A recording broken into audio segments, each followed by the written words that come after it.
Hello, friends and family.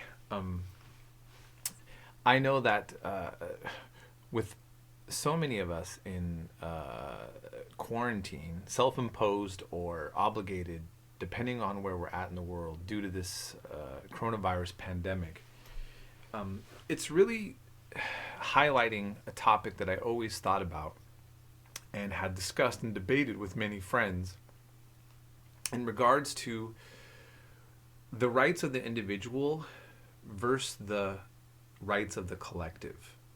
And I think that right now, this pandemic is really highlighting the importance of thinking about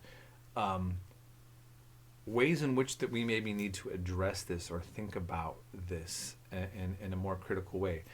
And I mean, if you look at let's say China, for many in the United States and even many in other parts of the world, not just the United States, China represents a political system that is very extreme on making the collective the priority over the individual. And again, this is and of course there are people who are fighting that want to see more individual rights there. But no, what I'm saying is that when we see as a practice, a general rule, that state prioritizes collective interests over individual interests. The United States could be argued to be on the extreme end of a country that values, with a government that puts value on individual interests at the expense of collectivist interests. And certainly, at the very least, the foremost obsessed with rugged individualism. And I want to kind of talk about that contrast and some of the issues dealing with the pandemic a little bit later. But first, I want to go and kind of like really explore what I'm really talking about. So I like to smoke tobacco pipes occasionally and cigars. There now, as a general rule, it's almost impossible for me to go to a park and smoke a cigar or a tobacco pipe. And so my freedom is violated to do something that I would enjoy doing on a beautiful day when I'm not having any coughs and I feel in good health. I want to do the unhealthy thing and smoke a tobacco pipe right in the park. But there's a law that violates my rights. Now, let's say that we can kind of go back to where I had more freedom to do that. And I'm at a park bench, and there's another park bench next to me with a family having a picnic. And some of them even might have asthma. I smoke my cigar or my pipe, which is my right under a different set of conditions. And those people now are having their rights violated by my actions because they did not ask to have that smoke on them. I'm imposing myself. And if they were to even complain and say, hey, or just kind of politely ask, can you please smoke somewhere else? I could say, could you move somewhere else? I mean, why do I have to move as opposed to them moving? What if I have a whole table? What if I have a group of guys playing cards and we're all enjoying our time smoking there and we have our own group at the table? Like, whose table has to move? The reality is that both of us can't be having our rights at the same time. Somebody's rights will have to be violated. And I think that a lot of Americans, a lot of people in this world are not honest about that problem. Because how would you, I mean, I shouldn't have to explain it.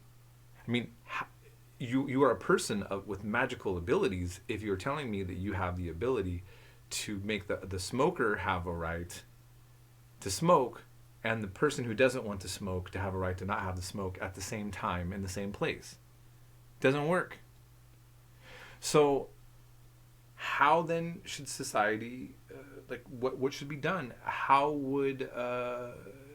should that be governed? Now, it makes sense to me that if the doctors and if science teaches that smoking isn't not only is it not healthy, it can cause health problems. And that's why we have warnings on this, okay? Just like, I mean, we all know that cake and pastries with lots of butter are not good for us. Sometimes we like to enjoy things that give us pleasure, but aren't necessarily healthy. And we make choices that are wise or unwise, whether or not we want to dabble in a little bit of that, picking your poison, if you will, right? But since there are proven health problems to smoking, and if you're going to have two different sets of rights, one that you have to violate and the other one you have to respect, it makes sense that a government, a nation state, would then violate the rights of the person who is not only doing something that other people don't want, like creating discomfort and maybe disgust of smell, but then to also like violate their actual health. So looking at what's considered, even though I myself like to enjoy having a tobacco pipe or a cigar, it makes sense that my rights are going to be violated at the expense of those who don't want to smoke at all. Now, it's kind of irrelevant whether I respect that or not. That is how it works, right? Whether or not I like it.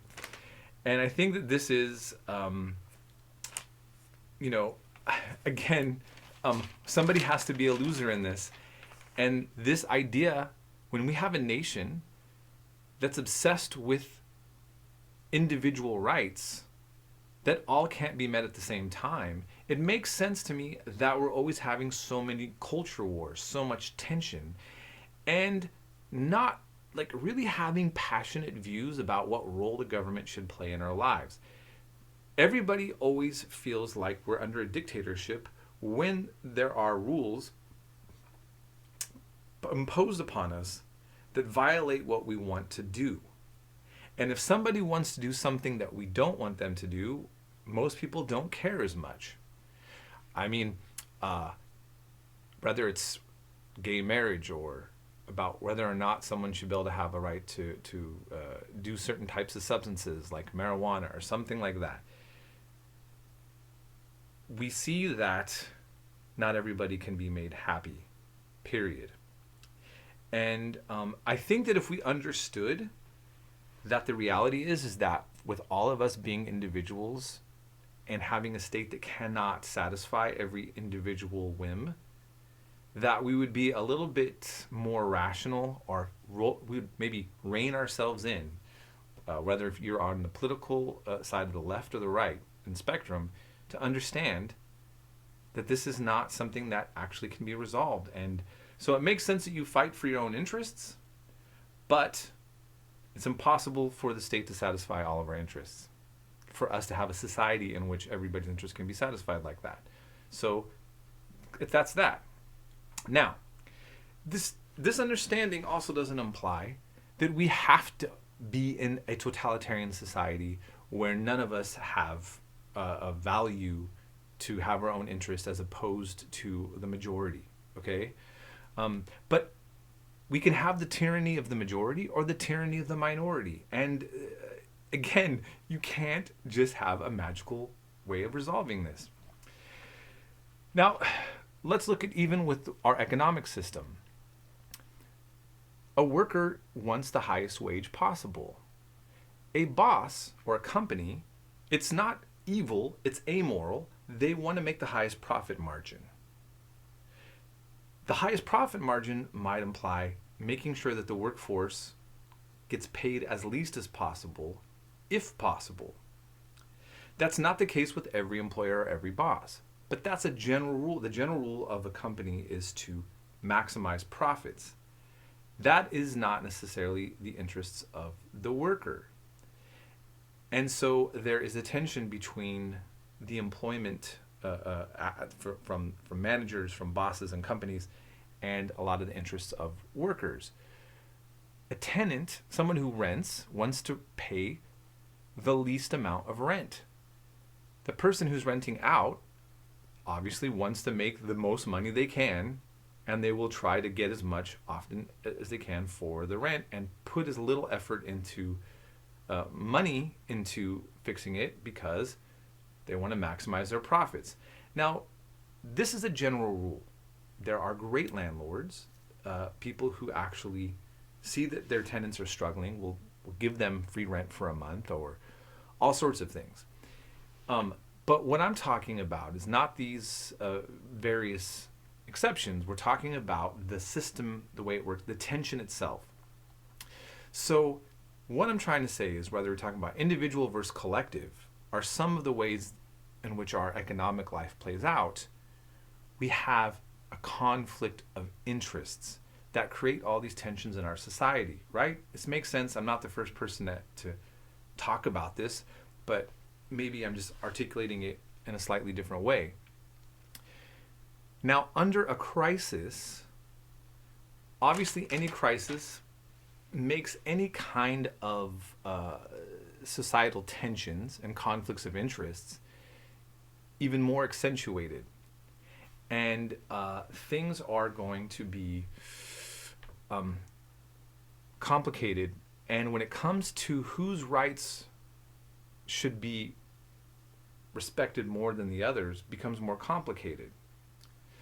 But ultimately, in a crisis, whether it's a war or a pandemic, you have to focus on the collective if there's going to be any value for the individual. Now, later, I'm going to briefly talk about how that can be a trap for us to lose our freedom. There can be states and players that take advantage of this, and that's happened before. That's true. But there is a saying, a live dog is better than a dead lion. I mean, when there is a real pandemic, when there really is war happening, I think it's natural to expect that business will not run as usual. The way that things operate will not operate as usual. So, I mean, right now, with the current global pandemic that's going terrible, Italy is in a very, very horrible bind. They just had 600 people die in one day around that yesterday. And some of the countries that are doing the best with it right now are officially China, mainland China, where the disease did originally start from at this point. That's how the information shows. And in South Korea. Now, how did South Korea and China resolve this?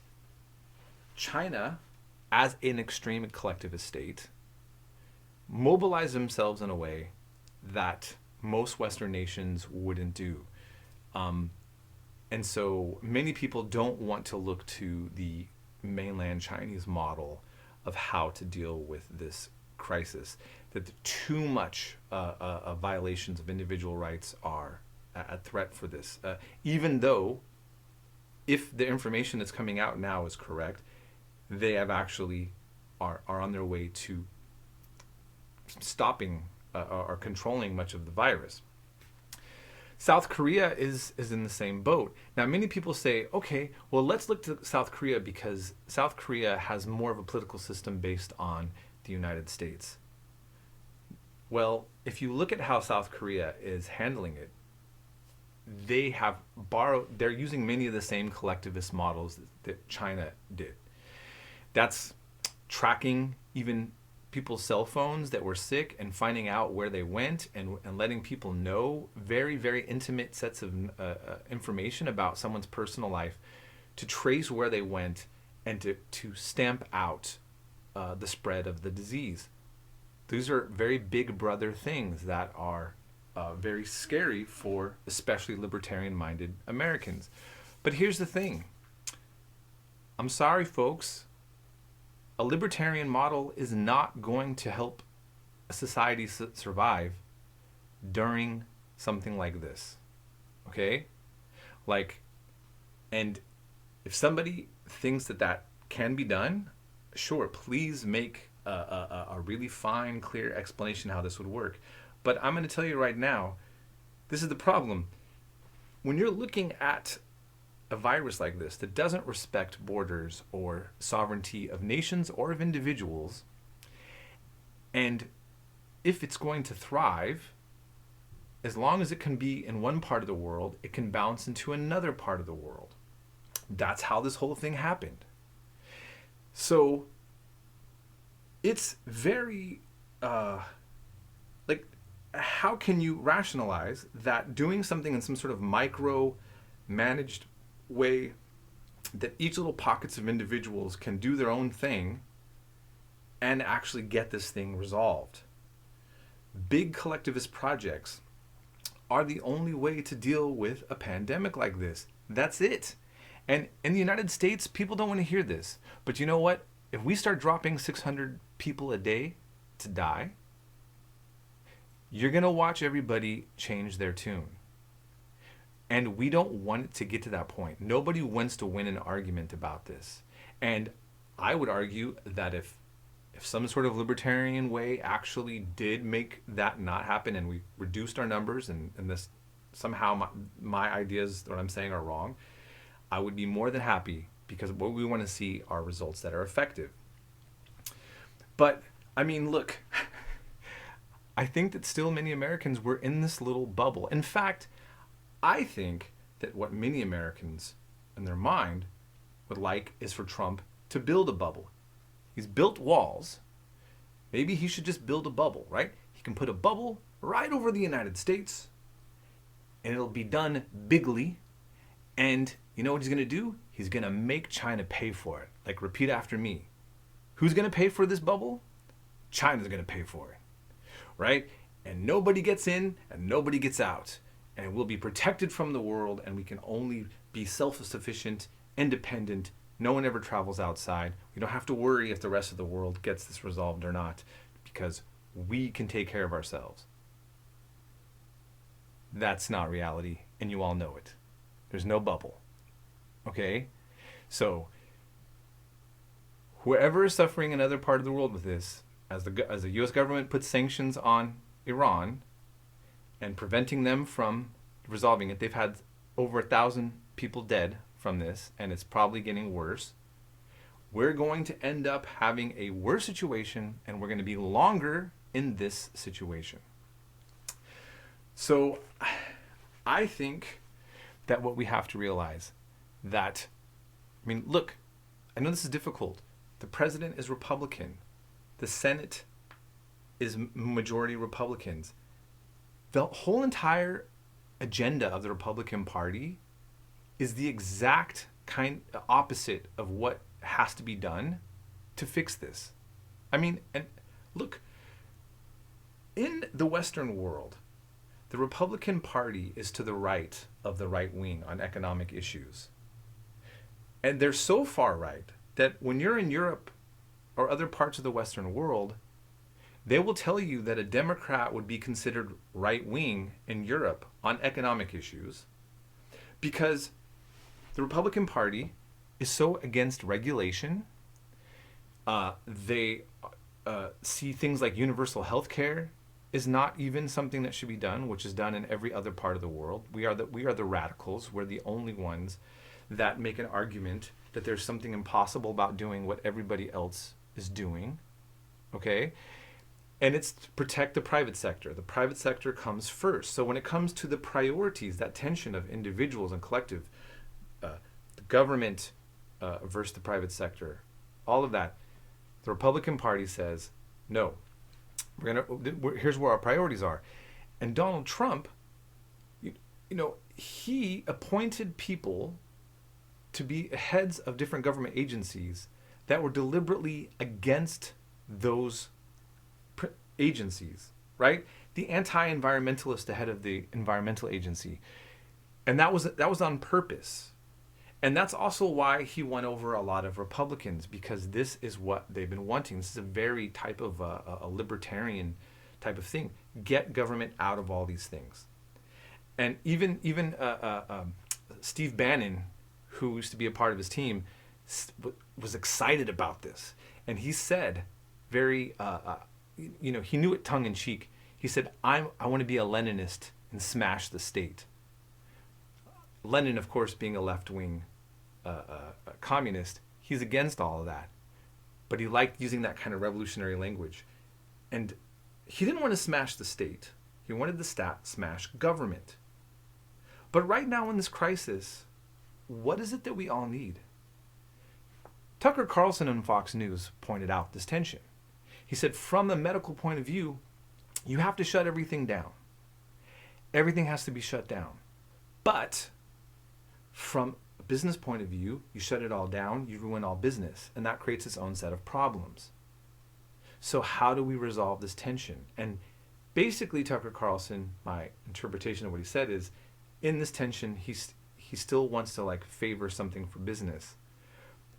But it shows you that this is kind of a, I mean, what? If there's a pandemic, how can business thrive? These tensions, so we're talking about the individual and the collective, when we're talking about these different sets of interests, the way of resolving a medical problem and keeping business going, guess what? Something has to give. I'm sorry, folks. You look at what's going on, even now as Trump's recommending trying to send money. That's socialism. That's a Bernie Sanders platform. That's what Andrew Yang from the Democratic Party was talking about. A moratorium on rent and mortgages. Many of you are still scoffing this. If this thing gets out of control and we have to be shut down longer, everybody's going to be a welfare recipient. You're going to have to be, or you're going to start dying. And if that starts happening, people will riot because you want to survive. This is a ridiculously complicated situation. This is a war.